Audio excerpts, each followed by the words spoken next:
Bienvenue au chemin de Vivi sur la chaîne de thérapie holistique d'épanouissement et d'accomplissement pour cette guidance du mois de fin mars, fin avril, parce que là, votre horoscope il commence aujourd'hui, le 28 mars, jusqu'au 10 avril. Donc voilà, on a pratiquement 12 jours. 12 jours d'horoscope entre guillemets que je vais vous interpréter là. Alors je suis désolée du retard.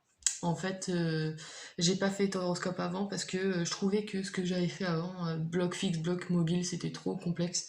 Donc j'ai voulu simplifier. Donc ce qui fait que j'ai réduit à 4 cartes. Donc là on a l'influence générale, ensuite on a le domaine des ressentis sentimentaux, ensuite on a le domaine de la pensée matérielle professionnelle. Je considère que l'intellect n'est qu'un outil qui nous permet de nous réaliser matériellement dans notre vie, concrètement, enfin, dans les énergies terrestres. C'est pour ça que je l'ai mis dans cette catégorie. Et enfin dans le spirituel, donc le spirituel, je le répète, c'est encore tout ce en quoi on croit, que ce soit magique, ésotérique, les anges, Dieu, les maths, la science, enfin voilà, c'est vraiment tout ce en quoi on croit. Et c'est la volonté de force d'action, parce que là aussi je considère que le spirituel est un outil de développement personnel qui permet d'avancer sur notre chemin de vie en fait, tout simplement. Donc c'est pour ça que j'ai mis la volonté de force d'action dans le spirituel. Voilà. On commence. Alors, donc du 28 mars au 10 avril, vous êtes régi par la Lune déjà.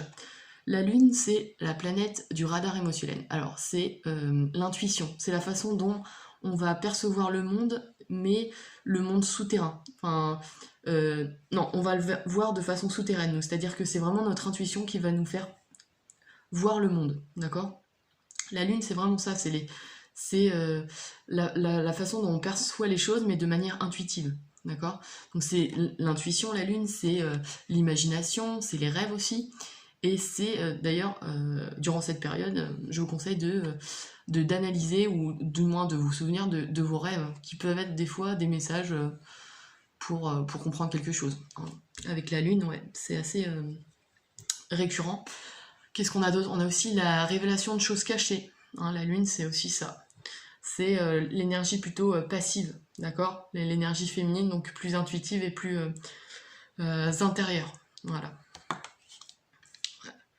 Pour ceux qui ont une intuition hyper développée, la Lune peut aider à justement avoir des flashs ou voilà, la médiumnité, c'est possible aussi, hein. Voilà. Et ce qui régit en plus de la Lune, c'est le roi de coupe. Alors là, c'est une énergie de maîtrise, d'accord? Le roi de coupe, il a la maîtrise de ses sentiments. Il a la maîtrise de ses ressentis. Il est, comment dire, dans la force de ce qu'il ressent. C'est-à-dire qu'il sait qu'il ressent quelque chose et il va puiser la force qui lui permet de gouverner, dans ce cas précis, vu que c'est un roi. Et là, on a comment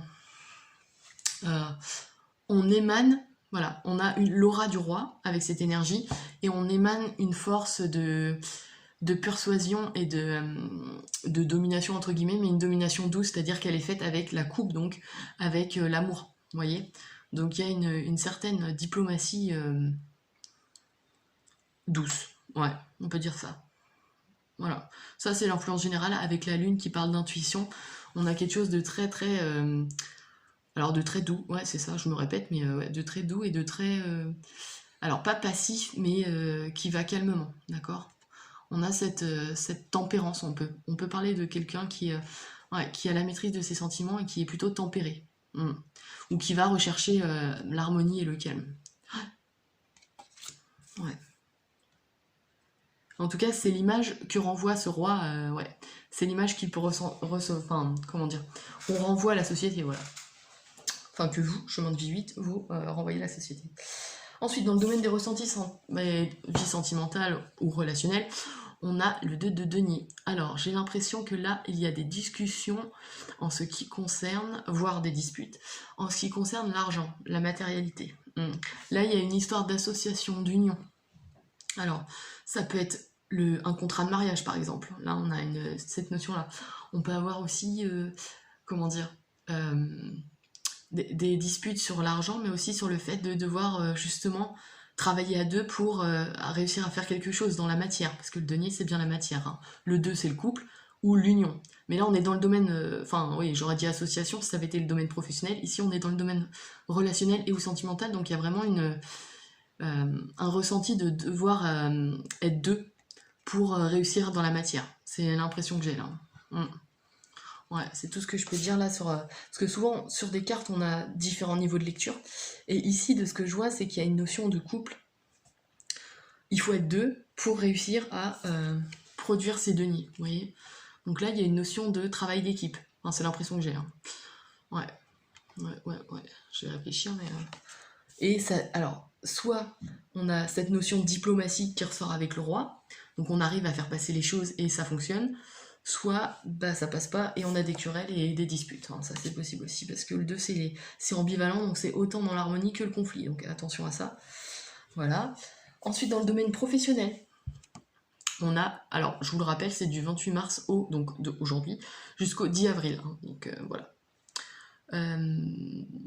Ici, on a le 10 de coupe, excusez-moi, je suis en train de réfléchir un peu à ce que je vois au niveau global, mais voilà, 10 de coupe. Alors le 10 de coupe dans le domaine de la vie professionnelle, domaine de la pensée aussi, l'intellect, là de ce que je vois, c'est un 10 de coupe, donc en rapport avec l'influence générale qui est le roi. Ici, on a un nouveau chapitre, on ressent, parce que là c'est les coupes, hein, donc c'est le ressenti, on ressent que là on passe à quelque chose de nouveau dans le domaine professionnel et ou matériel. Donc à vous de voir ce que vous vivez dans votre vie, mais là je vois un nouveau chapitre, on passe à quelque chose d'autre, d'accord, dans la vie professionnelle, et c'est ce qu'on ressent aussi intellectuellement, parce que n'oublions pas qu'on est dans le domaine de la pensée, donc on sait déjà qu'on passe à autre chose, d'accord. C'est vraiment le ressenti que j'ai là, et c'est le fait qu'on veuille donner fin à quelque chose aussi, d'accord. Pour pouvoir passer au chapitre suivant, il faut que le chapitre précédent ait eu une fin, enfin une finale, quoi, une fin. Ouais. Et j'ai l'impression que c'est ça qui doit être fait durant cette période. Enfin, c'est arriver à finir des projets ou des trucs qui sont en cours et passer à la suite. Voilà. Tout est dans un état d'esprit qui est plutôt sain. Enfin, je veux dire, là, on est vraiment dans... on est content de passer au chapitre suivant et on évolue, on a grandi. On est sûr de nos... Alors, là, on est dans les couples, donc les sentiments, mais intellectuellement, on sait que ce qu'on fait est bon. Enfin, il faut qu'on passe à la suite. Ouais, c'est l'impression que j'ai aussi, là. Je réfléchis, mais là, ouais... Il y a avec le roi, là... vous êtes porteur de l'énergie de confiance en vous, enfin, vous avez la maîtrise, quoi. De ce que vous ressentez et de ce que vous pensez, en plus. Le fait de ressentir ce que le roi vous aide à ressentir vous permet de faire, justement, intellectuellement, de passer au chapitre suivant. Ça, c'est bien. Ouais. Et enfin, dans le domaine spirituel, on a le 6 de denier. Alors, le 6 de denier nous parle de... alors déjà, le 6 en numérologie, c'est l'harmonie, c'est la famille, c'est le foyer. Et j'ai l'impression que là, durant cette période, vous allez vous engager pour votre famille. Vous allez faire en sorte de travailler justement à rétablir l'harmonie si elle a été perdue avec les disputes ici, ou en tout cas à la maintenir si elle est déjà... donc ça c'est déjà... Ouais. Il y a une notion de rétablir l'équilibre et de prendre ses responsabilités. Sachant qu'ici on a un nouveau départ professionnel, enfin disons on passe à un chapitre suivant, on a le ressenti de devoir passer à autre chose, et ici dans la volonté force d'action, donc dans le spirituel, on veut s'investir pour la famille, le foyer, l'harmonie, donc on cherche vraiment ça. Que ce soit professionnellement ou affectivement, ici on veut vraiment, concrètement, on la veut cette harmonie, d'accord, pour pouvoir justement, pour se sentir bien, hein, tout simplement, parce que l'harmonie c'est toujours nécessaire à tout le monde, hein. Enfin c'est ouais. Donc là, ce qu'on veut, c'est vraiment rétablir cette harmonie qui peut-être était manquante dans le domaine professionnel et personnel. Hein. C'est pour ça qu'on voit ici les disputes et puis là un nouveau départ. Il y a en tout cas un rétablissement d'harmonie, d'accord. Là, on souhaite de nouveau le calme, l'amour et l'harmonie. Le calme relationnel, voilà, cherchez le mot. Voilà. Mais ça reste une semaine plutôt...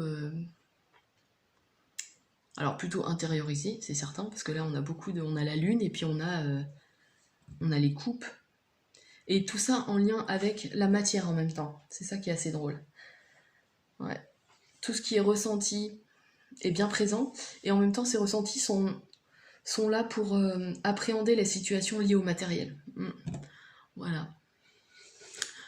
Voilà pour cet horoscope, donc du 28 mars au 10 avril.